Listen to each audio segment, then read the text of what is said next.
It is a 25 years of history is there. History of struggles and sacrifices is there. At the end, other organizations have come, but none of their advocates neither opened there or argued there or submitted anything. Only for the record say they are there. And today,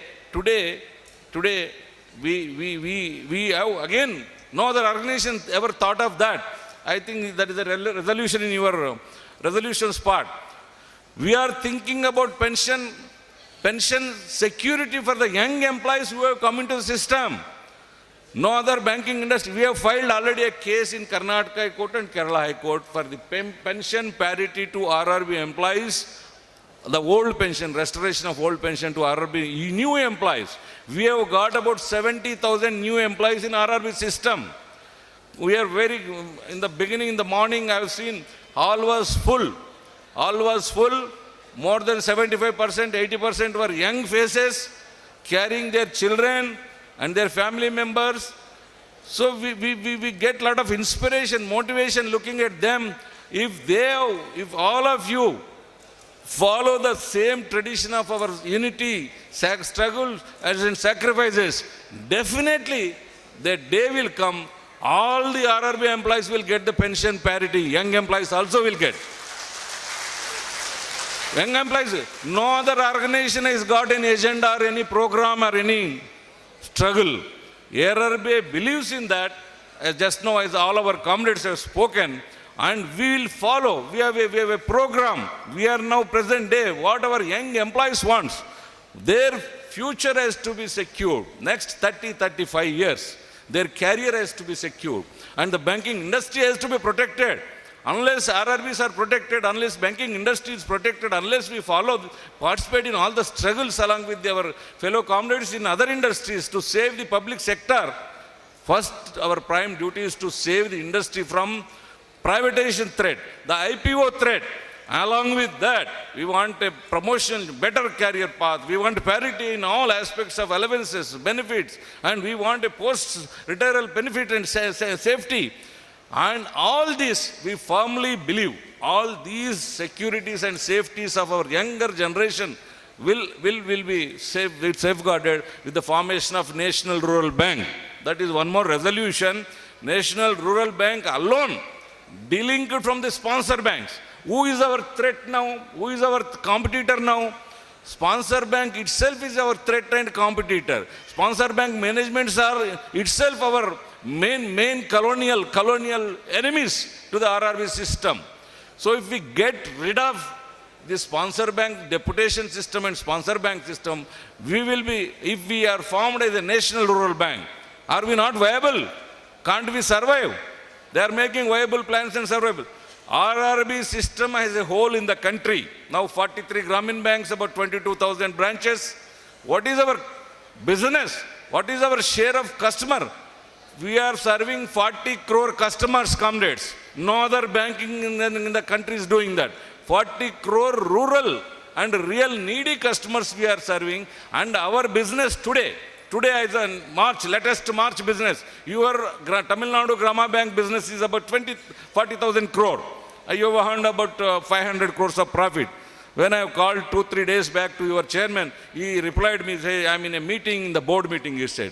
After the board meeting, I got the results, and now I congratulate you all. This is not one man's achievement. What general manager, one chairman, or one, it is all of your toil and all of your sacrifices and services that have got achieved the 40,000 crore business. It is not a small business. Looking at our clientele, our services in rural areas and priority sectors, it is the greatest achievement. And as a whole in the country also, as a whole, now in the last 1 year, we have grown by 1 lakh crores. In the last 1 year, 1 lakh crores of business, and we are now 10.25 lakh crore business in the country. 6 lakhs and odd deposits, 4 lakhs and odd advances, and this totally, if you combinedly look at the RRB picture, we stand at about 5th or 6th place after State Bank, after Punjab National Bank of Baroda, or Canara Bank, 6th place. This is not a small achievement, comrades. Working in rural areas with 90% of our branches in rural areas and 90% of our customers being a priority sector, comrades. Now, this year's our total profit, taking together, don't separate it. Northeast and Kashmir, we are incurring losses. Yes, Bihar, we are there losses. Where the backward pockets are there, here and there, we are in losses. Looking as a whole, we have earned 6,000 crores of net profit this year alone. We are not comparable to any other bank. Leave the State Bank, leave the Punjab National. Working in rural areas with priority sector people, 6,000 crores net profit RRB system has earned. So this system as a whole is successful, viable. It has to be amalgamated into one entity.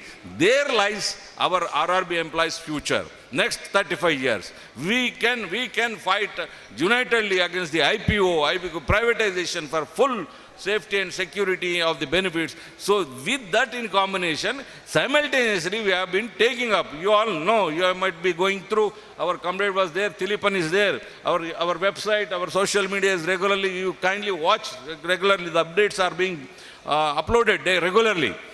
Continuously we are following up with the government for in all aspects, including your computer increment. Geeta Madam is almost like, she is working like a trade union leader, parallel to our trade union Tamil Nadu ground.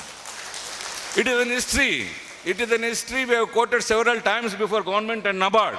Only Tamil Nadu Gramin Bank is the highest number of cases, about 34 cases is fighting. 34 cases, more, it is more than that. I have a record of 34. In the past 2 years, it is much more. That banking additional secretary was laughing. What a chairman is that man? We told. Nothing, hears nothing, does nothing. Everything he wants to be settled through court only. Court has given a direction to extend the computer increment. He does not implement. And again a contempt has to be filed. And he is ready to face all the contempt and go to jail. Which jail is there in Tamil Nadu? I don't know. There, Tihar is there. Delhi is Tihar. Delhi Tihar jail is there. It happened. We filed a contempt before in the Supreme Court against the Secretary, Department of Finance Services in 2001 when they did not implement properly. After some sittings, about 5-6 sittings, judge got offended. He asked in the morning, nobody came from Department of Financial Services. He advised, instructed the judge, the advocate, representative, you ask your secretary to come, that's all, I am adjourning, he said, by afternoon. Secretary came in the afternoon to humiliate him. Are you an IAS officer or an attender? How do you come, whether there is a dress code or not for you? Dress code, you come in dress code again, he said. Secretary came in dress code again. Then he said, are you going to implement or shall you send it to Tihar jail? He said the same words, Tihar jail. Then we said, I am going to implement without any disparities and discrimination. He implemented it, we got that way. And I think your chairman also deserves the same treatment here. Do you have any respect for courts? Do you have any respect for constitution? Are you a citizen of the India, or are you thinking something about that as a Britisher's legacy? Government, that Supreme Court I was discussing with Madam. Supreme Court has recently given some very beautiful verdicts. One on the resentment, criticizing government's policies is not a hatred speech. That is a democratic right. That is a citizen's right as per constitution. We can create, that is the ultimate, the basic tenet of the Supreme Court, our constitution is that. When the policies are not good, we have to criticize. If you don't criticize, that is a democracy. It is a dictatorship. But government is trying to suppress that right. But other side, Supreme Court said very recently, 2 days back, hated speech, the speech which meant to create divisions in the country in the name of religions, castes, regions, that is dangerous to the constitution. Those people should be dealt seriously. That Supreme Court is directing that to the government. Government is silent on that part. They want their people to create hatredness, division, collision, fighting and all that. Polarization of votes they want.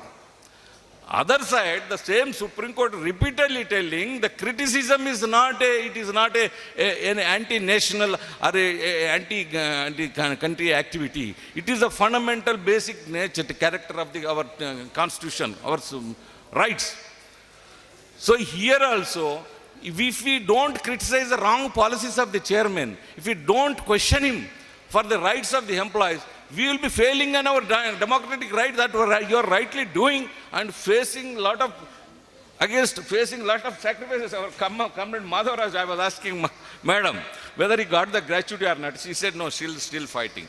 We are not afraid of gratuity, we are not afraid of pension, we are not afraid of service. That is the AIRRBA's legacy. That is our history. That's why we have come up to this stage. Such leaders are there, such sacrifices are there. What do you want? You want to speak something? Anto was suspended 2 or 3 times, I think.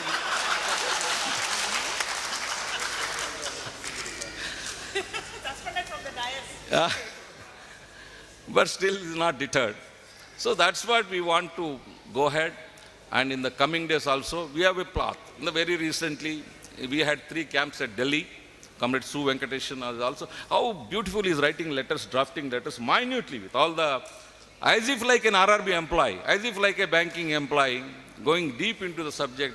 We always think how this an MP can spare so much of time drafting that.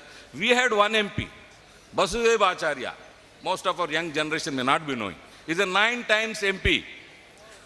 He was the parliamentary party leader, chairman of so many committees, railways committee, and 9 times MP.